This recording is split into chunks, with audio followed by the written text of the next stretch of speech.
everyone! Today's video was inspired by the character Helga from the History Channel show Vikings and a hairstyle she wore during Season 3. I started out by parting my hair on the side and using a micro crimper for some volume and texture. Next, I sectioned a bit of hair on the heavier side of the part and began a lace braid.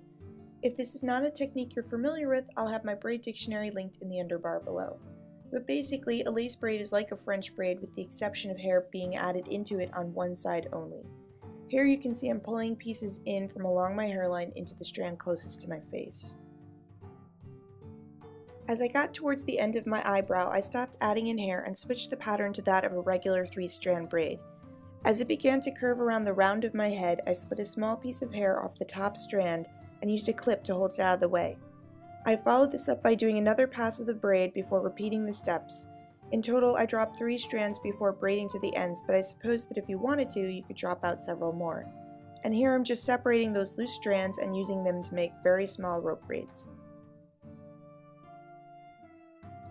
When that was all finished and secured with elastics, I went back over to the smaller side of the part and separated a piece of hair from along my face. Once I had a section I felt comfortable with, I divided it again and used the top portion to make a small 3-strand braid accent.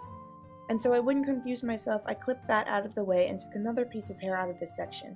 But this time I began the braid at an angle, moving towards the back of my head.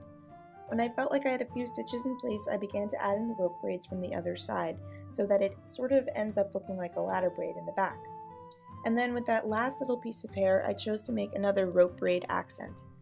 Once that whole side of my head was braided up, I went back to the ladder braid in the back and simply used an elastic to tie the two together. It didn't quite feel finished to me, so I went back to the side with the lace braid and created 2 more 3-strand accents, one at the temple and then one right behind that. And there you have it. As you can see, there wasn't much to this idea, but it somehow works out in a way I thought was sort of interesting. Anyway, I hope you enjoyed my video and I'll see you all in my next one. Bye!